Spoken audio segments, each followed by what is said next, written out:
medo, né, do diabo, do mundo, de acontecimentos, mas na revelação, as revelações mostram que morre e sei, ao pavor que existe nas pessoas e vai estiver manifesto. A pior coisa que pode acontecer é uma pessoa cair na ira, né, do Deus vivo. É curioso que reis, comandantes, escravos, livres, todas as pessoas que nunca tiveram medo de nada, enfrentaram tudo, na hora que eles virem a ira de Deus, eles vão ficar completamente apavorados, surtados. A gente tem que lembrar sempre que o Evangelho é a proclamação seguinte: Jesus veio a primeira vez para salvar o seu povo, e ele volta a segunda vez para julgar as nações. Então Deus tem um juízo para exercer sobre a terra. Só que ele não fez isso ainda por quê? Porque não ia escapar ninguém. Então ele fez essa vinda do Messias em 2 tempos. A primeira para propiciar, oportunizar a salvação, e a segunda, aí sim vem o juízo, porque aí são as pessoas que não quiseram, nada com Deus, não aproveitaram a oportunidade da salvação. Então Apocalipse 15 diz assim: vi no céu outro sinal, grande e admirável, 7 anjos, tendo os 7 últimos flagelos, pois com estes consumou Deus a sua cólera. Vi como que um mar de vidro mesclado de fogo, e os vencedores da besta, da sua imagem e do número do seu nome, que se achava em pé no meio do vidro, tendo as harpas de Deus, entoavam o cântico de Moisés, servo de Deus, e o cântico do Cordeiro, dizendo: grandes e admiráveis são as tuas obras, Senhor Todo-Poderoso. Justos e verdadeiros são os teus caminhos, ó Rei das nações. Quem não temerá? Quem não glorificará o teu nome, ó Senhor? Pois só tu és santo. Por isso todas as nações virão e adorarão diante de ti, porque os teus atos de justiça se fizeram manifestos. Depois dessas coisas olhei, abriu-se no céu o santuário do tabernáculo do testemunho, e os 7 anjos que tinham 7 flagelos saíram do santuário vestidos de linho puro e resplandecentes e cingidos ao peito com cinta de ouro. Então um dos 4 seres viventes deu aos 7 anjos 7 taças de ouro, cheias da cólera de Deus, que vive pelos séculos dos séculos. O santuário se encheu de fumaça procedente da glória de Deus e do seu poder, e ninguém podia penetrar no santuário enquanto não se cumprisse os 7 flagelos dos 7 anjos. E aí entra o capítulo 16. Mas antes de a gente mostrar o que tem nessas taças, é interessante a gente verificar que essa taça, a cólera de Deus, não é uma coisa que Deus de repente ficou bravo, mudou o humor dele. Não, isso aqui é uma coisa planejada, é uma coisa muito bem arquitetada, e faz parte do momento de adoração. Se não houvesse a ira de Deus, se não houvesse o juízo, não haveria justiça. Então aquilo que nós pensamos a respeito de Deus não seria completo. E interessante que quando essas taças vão ser derramadas, tem todo um ritual, tem toda uma liturgia. Aliás, eles cantam um cântico que muitas vezes nós cantamos sem perceber aonde está inserido na Bíblia. Então nós cantamos, grandes são as tuas obras, Senhor Todo-Poderoso, ó Rei das nações, e a gente está achando que isso vai acontecer aqui, que aqui nós vamos ver o que? A terra mudar. Mas o contexto desse cântico não tem nada a ver com essa terra, tem a ver com o derramar da ira de Deus sobre a terra, o juízo de Deus que vem sobre a terra. Então os anjos vêm, e também não é anjo estressado, que está agoniado, que está nervoso, nós temos alguma coisa que está fugindo do controle. Não, eles estão muito bem vestidos, e eles trazem, mostrando que a ira de Deus não é algo de transtorno, de improviso, mas na realidade Deus está trazendo o juízo, como Ele falou que traria o juízo. Nosso coração tem que ser igual ao coração de Daniel. Quando Daniel entendeu que tinha 70 anos, né, para se cumprir no seu povo, e que ele já estava 70 anos lá na Babilônia, o que ele fez? Ele não chegou, Senhor Deus, está aqui, está escrito que é 70 anos, já se cumpriu, então anda logo, faz o que você tem de fazer.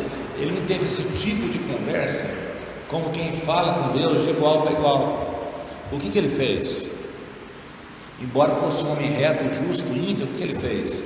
Ele se voltou e falou: na hora que eu não entendi, eu voltei a Deus e comecei a falar: Senhor Deus, grande e temível, ao Senhor pertence a justiça, a nós o corá de vergonha, porque o que aconteceu conosco foi desobediência.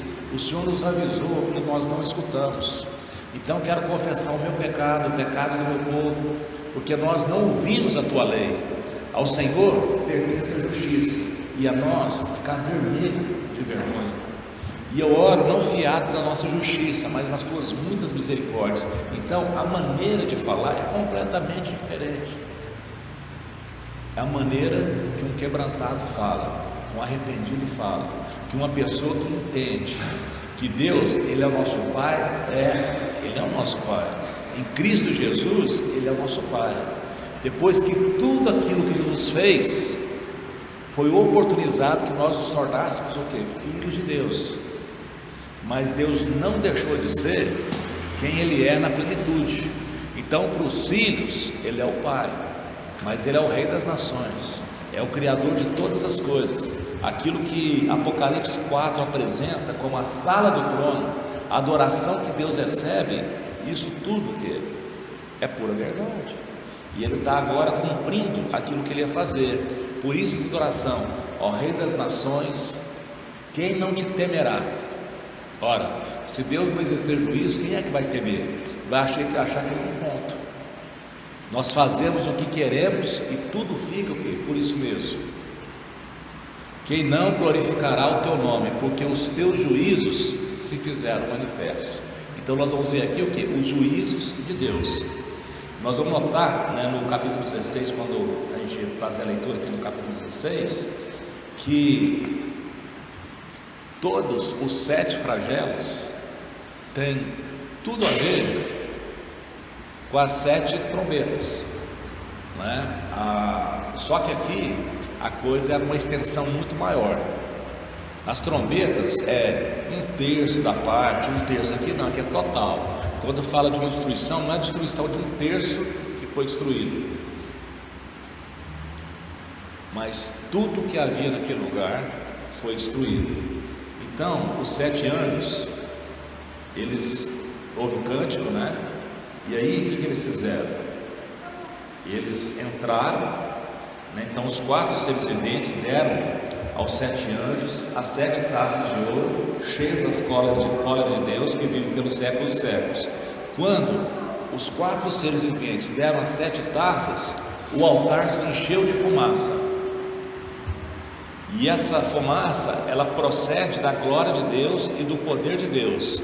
Nota aqui que aqui não fala, não enfatiza o amor, que é enfatizado no Evangelho. Aqui enfatiza o que? O poder. Muitas vezes nós queremos o que? Clamamos pelo poder de Deus, ao invés de nos aconchegarmos o que? No seu amor. Porque ninguém pode subsistir diante de Deus se não tiver o que? Comunhão com esse amor. E às vezes nós ficamos clamando pelo poder, esquecemos de histórias como de Ananias e Safira, de juízos que Deus já fez na história, no dilúvio, em Sodoma e Gomorra, quando Ele julgou várias nações, quando Ele julga nas nossas vidas, quando Ele nos disciplina, não é, Gabriel? Então, aqui fala que ninguém podia penetrar no santuário de Deus enquanto não cumprisse esses flagelos.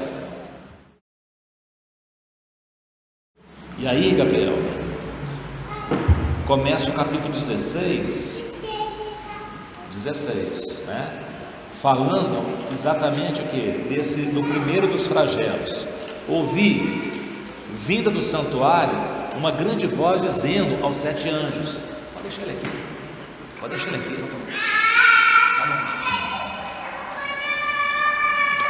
Ouvi dizendo aos 7 anjos: ide e derramai pela terra as 7 taças da cólera de Deus. Aí sai o primeiro anjo e derrama o que? Da terra a taça, e aos homens portadores da marca da besta e adoradores da sua imagem sobrevieram úlceras malignas e perniciosas.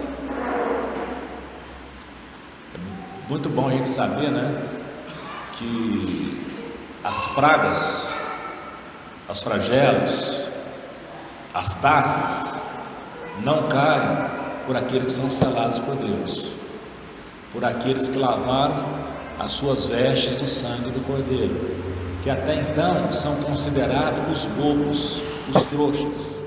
Por quê? Porque não fazem o que o mundo faz. Mas aqueles que foram marcados pela besta, aí vieram sobre eles úlceras malignas e perniciosas, tal qual aconteceu no Egito, lá atrás.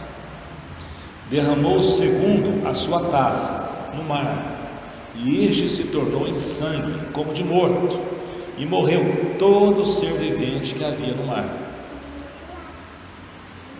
Estou vendo. Então não é mais um terço, aqui é a totalidade. Lá nas trombetas era um terço dos que havia no mar. Derramou o terceiro a sua taça nos rios, e as fontes das águas se tornaram em sangue. Então ouvi o anjo das águas dizendo: Tu és justo, tu que és e que eras o santo, pois julgaste essas coisas, porquanto derramaram sangue dos santos e de profetas, e sangue lhes tem dado a beber,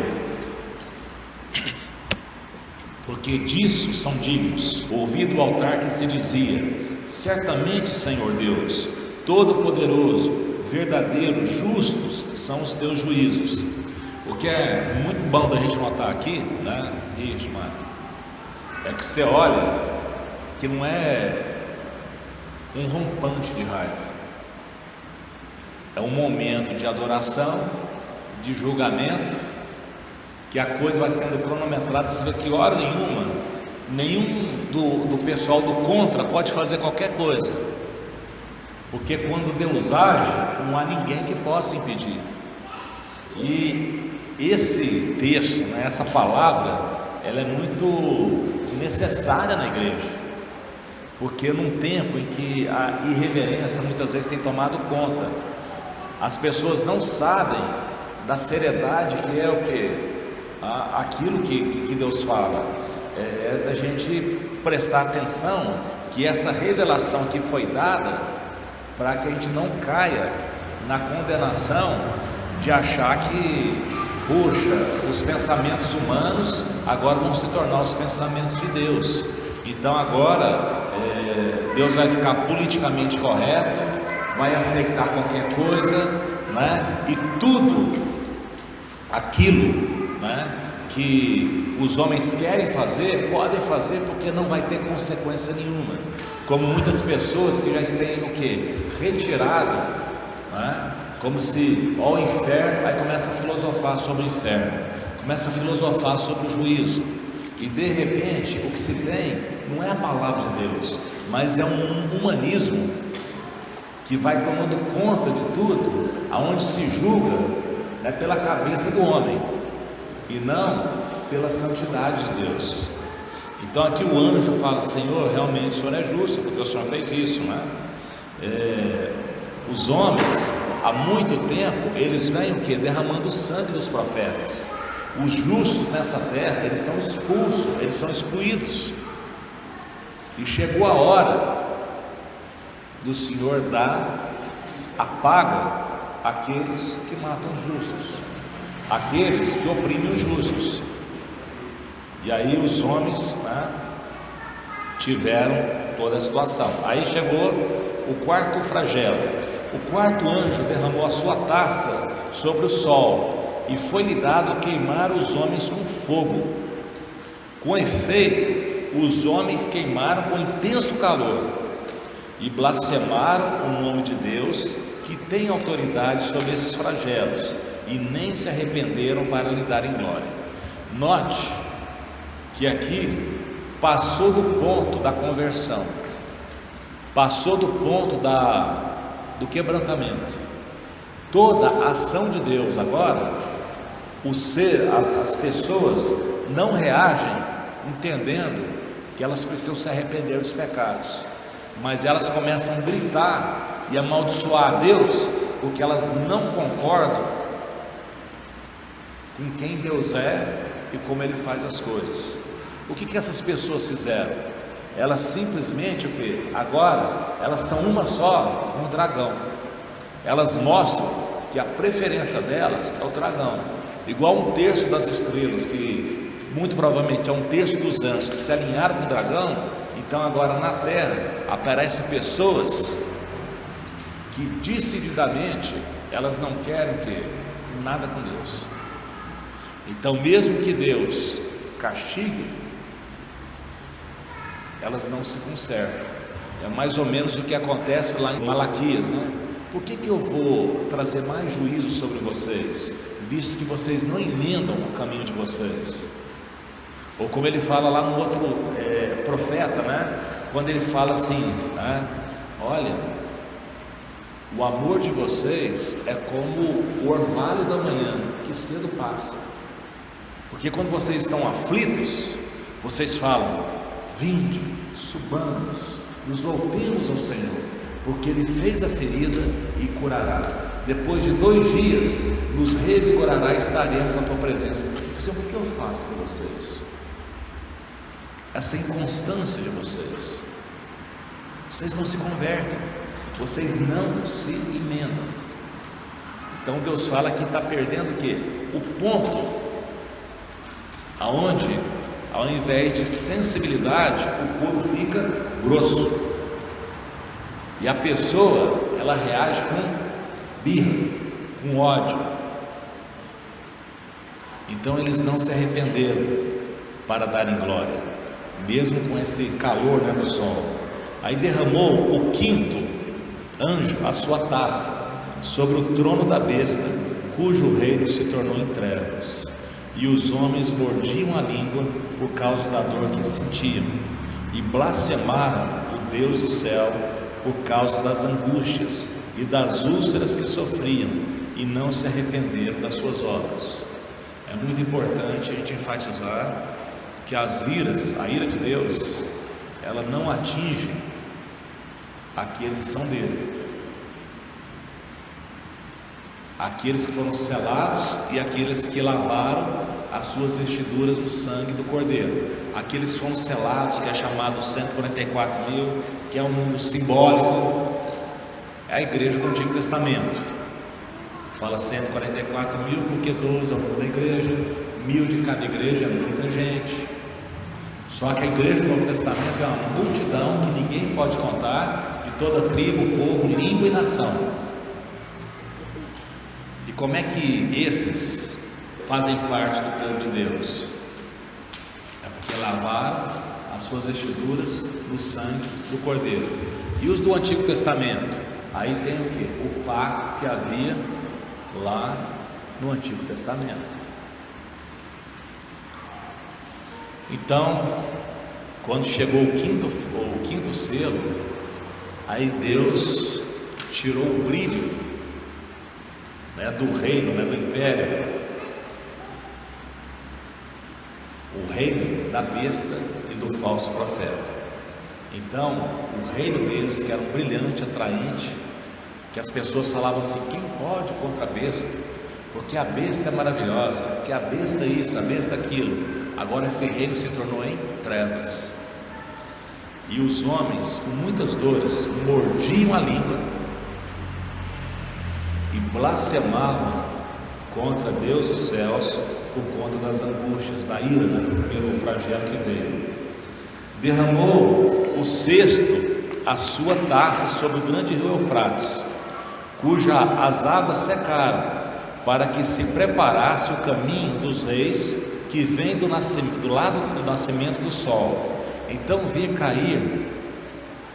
sair da boca do dragão e da boca da besta e da boca do falso profeta 3 espíritos semelhantes a rãs, porque eles são espíritos de demônios, operadores de sinais, e se dirigem aos reis do mundo inteiro com o fim de ajuntá-los para a peleja do grande dia do Deus Todo-Poderoso. Eis que vem como vem o ladrão. Bem-aventurado aquele que vigia e guarda as suas vestes, para que não ande nu e não veja a sua vergonha. Então os ajuntaram no lugar que em hebraico se chama Armagedon. Então, quando é derramado esse flagelo, o rio se seca. Ele fala, se seca por quê? Porque as nações agora, seduzidas por esses espíritos, operadores de sinais de maravilhas, que saíram, né, da boca desses inimigos aqui de Deus, né? Aqui fala dos 3, né? Só não tem a Babilônia aqui, mas do dragão, da besta e do falso profeta. Esses 3 espíritos, que são espíritos de demônios e que fazem milagres, que fazem sinais, eles vão no mundo inteiro e seduzem. E por que eles seduzem? Por que as pessoas vão?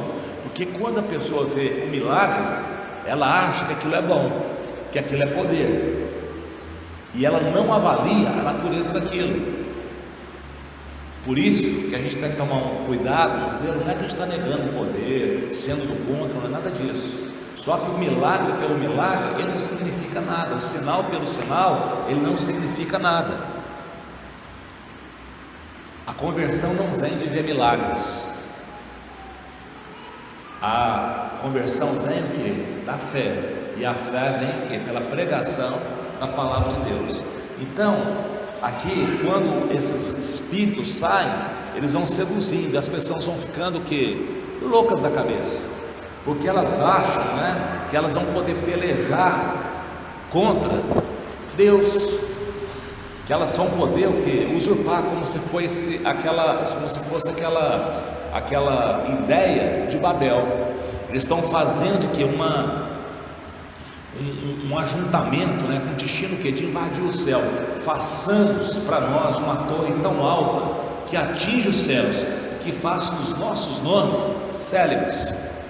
É o mesmo espírito, é o espírito de Babel, é o espírito de Nimrod, é o espírito do dragão, é o espírito da antiga serpente, do sedutor das nações, do acusador, que agora ele vai estar o quê? Seduzindo as nações, e os caras vão ficar loucos. Você imaginou? Imagina friamente, existe alguma arma que possa atingir um anjo? Eles vão arrumar um fuzil para dar um tiro em Deus? Criatura pode o que contra o Criador? Só que eles vão estar tão, vamos dizer assim, com as placas coladas, tão seduzidos, tão iludidos. É uma pessoa iludida, uma pessoa que simplesmente está cega. E eles vão o quê? Cair nessa conversa e vão lá como se fosse uma afronta. Parece que o dragão quer falar assim para Deus: olha, tá vendo? Ninguém te quer. É isso que ele quer fazer. Só que aí o dia já aparece com B maiúsculo, que é o dia que aparece na Bíblia inteirinha. O dia do Senhor, o dia da ira do Senhor, o dia, né, do Deus Todo-Poderoso. E aí vem só uma lembrança aqui para todos nós aqui em parênteses: eis que vem como vem o ladrão. Olha só, quem que fala isso? É sempre Jesus. Eis que vem como vem o ladrão. Bem-aventurado aquele que vigia e guarda as suas vestes, para que não ande nu e não se veja a sua vergonha. Nota a palavra aqui: vigilância. Então os ajuntaram no lugar que se chama Armagedon, né? Pronto, então está lá. A gente sempre ouve falar a guerra do Armagedon, é uma guerra poderosa. E quando você chegar no Apocalipse 19, você vai ver que não tem guerra nenhuma. Guerra está na cabeça deles, porque aquilo lá vai ser um massacre. Quando Jesus descer do céu com miríades de seus anjos, nenhum anjo vai matar ninguém. Jesus vai matar todo mundo com a espada que sai da sua boca. E o inimigo, ele vai matar com o sopro da sua boca. Isso é tão importante, porque muitas vezes a teologia, aquilo que tem sido ministrada, vai o quê? Diminuindo a ação de Deus, o poder de Deus, tentando enfiar na nossa cabeça que Deus não está assim, tipo assim, olha, se Deus pudesse fazer uma coisa, já tinha feito, Ele já tinha feito. Então, se Deus não fez, é porque não pode. Então, não é uma guerra assim, igual o pessoal está vendo, não é fácil, não. É como se acham, né, que assim, a cabeça está tão colada que é difícil até se raciocinar como que o pessoal pensa. Mas Jesus fala aqui, vigia. Ele não mudou uma vírgula daquilo que ele vem falando. Porque o que está acontecendo hoje? A iniquidade está se multiplicando, o amor está se esfriando, né? Nós estamos vivendo Sodoma e Gomorra novamente. Todas as atrocidades que havia no passado estão acontecendo novamente. Uma exclusão por completo de Deus, a tentativa de pegar tudo aquilo que é a palavra de Deus e transformar simplesmente num ramo da filosofia. Vamos ver disso aqui o que nós podemos aproveitar, como se o homem mandasse e desmandasse. Essas pessoas, elas estão muito enganadas, e esse engano não pode entrar no nosso coração. Então derramou o sétimo anjo a sua taça pelo ar, e saiu grande voz do santuário do lado do trono, dizendo: feito está. Sobrevieram relâmpagos, vozes, trovões, e ocorreu grande terremoto, como nunca houve igual desde que há gente sobre a terra. Tal foi o terremoto forte e grande, que a grande cidade se dividiu em 3 partes, e caíram a cidade das nações. E lembrou-se Deus da grande Babilônia, para dar-lhe o cálice do vinho do furor da sua ira. Todas as ilhas fugiram, e os montes não foram achados. Também desabou o céu sobre os homens, grande saraivada com pedras que pesavam cerca de 1 talento. Se não me engano, esse 1 talento aí acho que é 60 quilos, não sei se é 30 ou 60. Eu sei que se cai uma pedra na gente 30 quilos, pois é, eu sei que quando tem chuva de granizo, um pouquinho só que aumenta já faz um estrago. Agora imagina a pedra de mais de 1 quilo, mais de 10 quilos, mais de 20 quilos, mais de 30, seja 30, 45, 90, né? Você imagina uma pedra vindo lá de cima, uma pedrada, né? E por causa do flagelo da chuva das pedras, os homens blasfemaram de Deus, quer dizer, escapam, né? Está vendo tudo destruindo, e o que eles estão fazendo? Xingando, porquanto o seu flagelo era sobremodo grande. O que Deus está fazendo aqui nessas 7 taças aí? Só está o que? Trazendo ao exterior aquilo que é a realidade. Então, você pode ver que nessa cadência não tem uma coisa secreta. Vai vir uma vinda secreta de Deus. Quanto? 35 quilos. Se fosse 15 quilos, já estava bom. Cai uma pedra de 15 quilos na cabeça de uma pessoa, você imagina. Tá certo? Isso aqui, os que estão gritando é que não levaram na moringa, porque se levar na moringa não vai gritar mais, né? Já tá. Mas o que Deus está mostrando? Está mostrando o poder.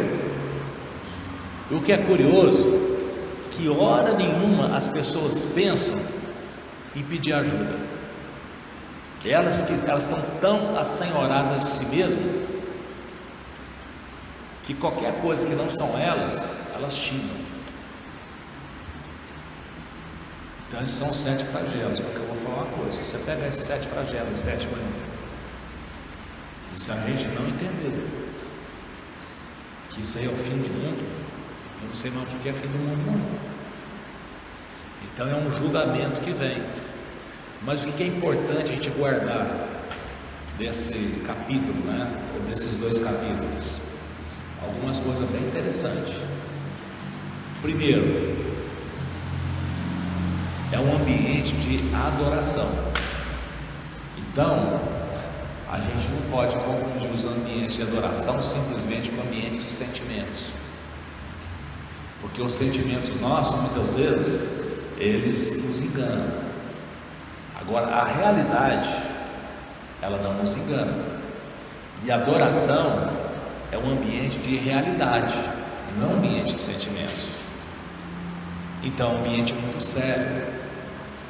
Não é simplesmente a balada da música, ou o ritmo da música, né? Ou assim, o tanto que a música mexe, é a verdade da música, ou é a verdade que está falando do cântico. E é um cântico que não é improvisado, que é o cântico de Moisés e do Cordeiro. Por que fala de Moisés e fala do Cordeiro? Porque o Moisés é o libertador do Antigo Testamento,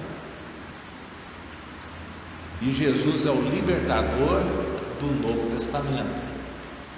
Lá em Moisés é como se fosse um tipo de Cristo. Fala que lá em Moisés é dali que vem o que? Os 144 mil selados. Mas é em Cristo que vem o que? Uma multidão que ninguém pode contar, de todos os tribos, povos, línguas e nações. Outro ponto muito importante: a taça da ira de Deus não atinge os filhos de Deus, mas são aos portadores da marca da besta, aos adoradores, né, do dragão. Esses são atingidos. Aí qual que é a marca da besta? É aqueles que vivem segundo o mundo. Porque às vezes a gente desvia a nossa atenção simplesmente porque falou do número, e é esse número mesmo, 666. O número 6 significa aquilo que é terreno humano da humanidade caída, né? Então 666 é como se fosse o que? Uma trindade humana. Então é um ser humano que desenvolvido no máximo, é o raciocínio humano no máximo. E aí o que acontece? Quem está no controle nunca é Deus, é o que? O ser humano. E aí ele vive o que? Mas esse ser humano, né? Porque quando a gente fala de humano, na verdade a gente fala de Jesus, porque Jesus é o homem, não é? Mas o homem caído, aonde que ele chega? Ele tem muita capacidade, mas ele nunca sai o que? De 6. Ele nunca será Deus, né? Nós adoramos a Deus, nós chamamos Deus de Pai, mas na realidade nós nunca vamos ser Deus. Então nos considerar como Deus, ou querer falar com Deus de igual para igual, é um absurdo. Então a ira, ela cai sobre os adoradores da besta.